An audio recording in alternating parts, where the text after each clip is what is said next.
Hello everyone, welcome back to my channel. तो आज मैं लेके आई हूँ एक बहुत ही पॉपुलर और ट्रेंडी ड्रग जिसके बारे में हर कोई बात कर रहा है। तो ये है अश्वगंधा। यस। तो अश्वगंधा के बारे में आप सभी ने सुना होगा या फिर आप सभी ने बहुत लोगों ने कंज्यूम भी किया होगा। तो मैं इसके बारे में बहुत ही कॉन्फिडेंटली बोल सकती हूँ क्योंकि मैंने खुद ही ये ड्रग कंज्यूम की थी। मतलब 15 to 1 मंथ अगर आप इसका रेगुलर यूज़ करते हैं तो आपको रिज़ल्ट पक्का देखने को मिलेगा।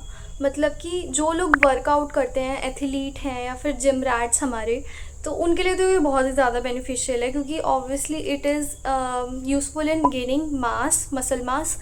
और ये साइंटिफिक स्टडी भी हुई है अभी कि ये टेस्टोस्टेरोन लेवल को बूस्ट करता है और आपका स्ट्रेस लेवल जो है वो कम कर देता है। क्योंकि हम सभी की ज़िंदगी में स्ट्रेस ही स्ट्रेस है। किसी को पढ़ाई का स्ट्रेस है तो किसी को काम का स्ट्रेस है। अब आपको पता है दोस्तों, इसको अश्वगंधा बोलते क्यों हैं? अश्वगंधा, अश्व मतलब कि हॉर्स और गंधा मतलब स्मेल, यानी कि इसकी स्मेल जो होती है ना वो हॉर्स की तरह होती है, इसलिए इसको अश्वगंधा बोला जाता है। और ऐसे ही इंटरेस्टिंग फैक्ट्स मैं आपको बताने वाली हूँ इस वीडियो में, और इसलिए इस वीडियो को एंड तक देखिएगा और इसके साइड इफ़ेक्ट्स में भी मैं बताऊँगी आपको वीडियो के एंड में। तो स्टे ट्यून्ड। अश्वगंधा, जिसका बॉटनिकल नेम है Withania somnifera and it is from family Solanaceae. तो आइए जानते हैं डिटेल में कि अश्वगंधा किन कंडीशंस में यूज़ होता है। सबसे पहले it is used as a रसायन, यानी कि रेजुविनेटर, मतलब एंटी एजिंग प्रोसेस में ये यूज़फुल है। अगर आपको अपनी वाइटैलिटी बढ़ानी है या फिर अपनी इम्यूनिटी को बूस्ट करना है तो अश्वगंधा का पाउडर विद मिल्क और घी लीजिए, या फिर आप इसे वार्म वाटर में डाल के भी पी सकते हैं। 15 डेज़ तक कंज्यूम कीजिएगा, उसके बाद रिजल्ट्स आपको देखने को मिलेंगे। और ये वेट गेन में भी यूज़ होता है। दोस्तों दूसरा है शोष, मतलब इमैसिएशन, मतलब जो लोग बहुत ही ज़्यादा पतले हैं due to any chronic disease या फिर माल न्यूट्रिशन की वजह से, तो उनको घृत जो प्रिपेयर होता है अश्वगंधा का वो लेना चाहिए, या फिर एवरी मॉर्निंग लेना चाहिए, या फिर जो मिल्क होता है अश्वगंधा से जो बनता है वो विथ शुगर, वो भी हेल्पफुल होता है शोष को मिटाने में। ठीक है, फिर बात करेंगे निद्रा नाश, यानी इंसोम्निया। जिनको लोगों को रात को नींद नहीं आती है वो ये अश्वगंधा चूर्ण लें घी के साथ और शुगर के साथ। और श्वास यानी डिस्निया, यानी कि जिन्हें श्वास की दिक्कत है, जिनका सांस फूल जाता है या तो जिनको सांस नहीं आती है, उनके लिए शार जो होती है अश्वगंधा की वो हनी के और घी के साथ लेना चाहिए, वो बहुत ज़्यादा यूज़फुल होता है।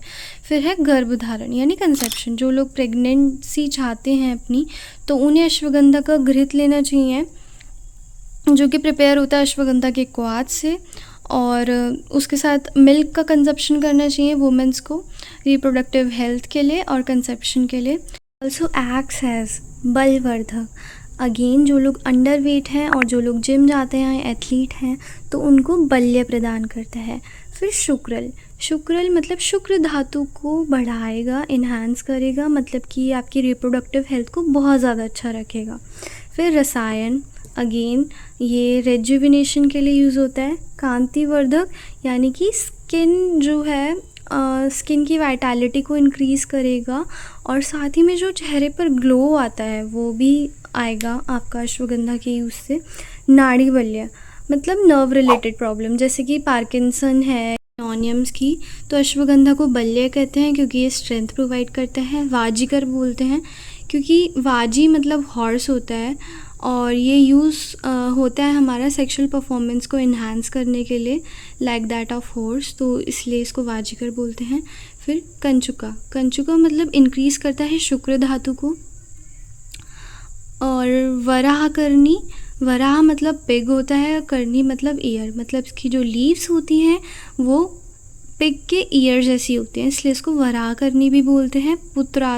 पुत्रादा अगेन ये इंक्रीज़ करता है चांस ऑफ प्रोजेनी, मतलब कि अगर कोई बेबी करना चाहता है तो उसके लिए भी ये यूज़फुल है। मरुताग्नि मतलब वात डिसऑर्डर्स में ये यूज़फुल होता है। वृषा इंक्रीज़ करेगा सेक्सुअल पोटेंसी को। फाइटोकॉन्स्टिट्यूएंट्स की बात करें तो विदाफेराइन, सोमनिटॉल, विदानोलाइड, फिर विदानो सोमनिफेरन, निकोटीन और ट्रोपिन। यूज़फुल पार्ट्स की बात करें तो रूट्स, सीड्स, लीव्स, ये इसके यूज़ होते हैं। मेनली जो पाउडर होता है वो रूट से बनता है और इसका क्वाथ जो होता है वो लीव से बनता है। मॉर्फोलॉजी की बात करें तो ये स्मॉल इरेक्ट एवरग्रीन श्रब होती है जो कि हमें बहुत जगह देखने को मिल जाती है। 1 to 3 मीटर टॉल होती है और इसके ब्रांचेस जो होते हैं वो काफ़ी सॉफ्ट होते हैं। रूट जो होती है लाइट ब्राउन कलर की होती है, ग्रेइश होती है। शेप की बात करें तो सिलेंड्रिकल और कॉनिकल शेप होता है हमारा इस प्लांट का। ऑर्डर, ये मैंने स्टार्टिंग में बताया था कि इसका हॉर्स की तरह ऑर्डर होता है, इसलिए भी इसको अश्वगंधा बोलते हैं। फिर लीव्स की बात करें तो ऑल्टरनेट लीव्स होती हैं जो ओवेड शेप की होती हैं और ग्रीनिश ग्रे कलर की होती हैं। फ्लावर की बात करें तो ग्रीनिश येलो कलर का इसका फ्लावर होता है और फ्रूट्स जो होते हैं वो राउंड होते हैं, रेड कलर की बेरी होती हैं। जाते हैं इसके रस पंचक में। तो रस की बात करें तो इसका रस तिक्त, कटु और कषाय होता है, यानी खाने में ये तिक्त होता है। गुण की बात करें तो लघु और स्निग्ध इसका गुण है। वीर्य इसका उष्ण है, यानी ये गर्म होता है। विपाक मधुर होता है, यानी कि इसका आफ्टर टेस्ट मधुर आता है और पहले ये तिक्त लगता है।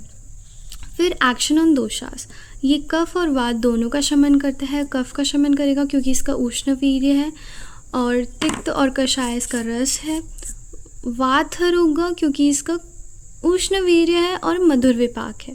डोसेज की बात करें तो चूर्ण हम लेंगे 3 to 6 ग्राम।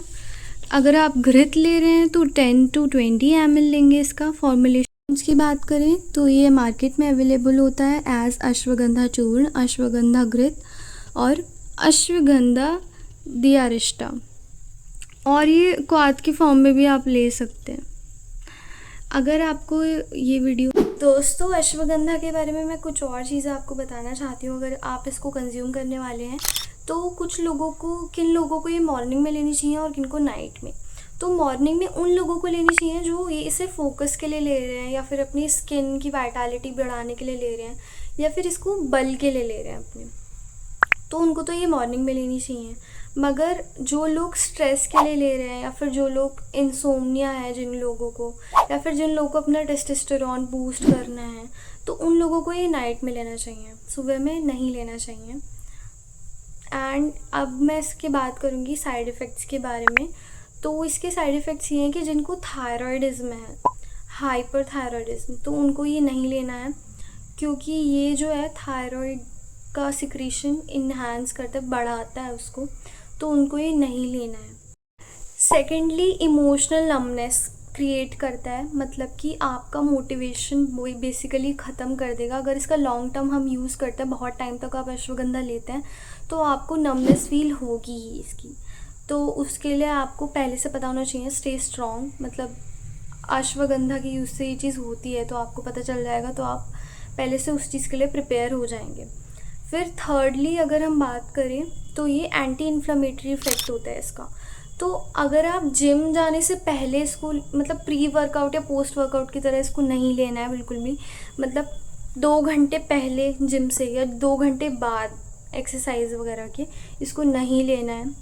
तो आज की वीडियो के लिए इतना ही, और ऐसे ही इंटरेस्टिंग वीडियो मैं लाती रहूँगी।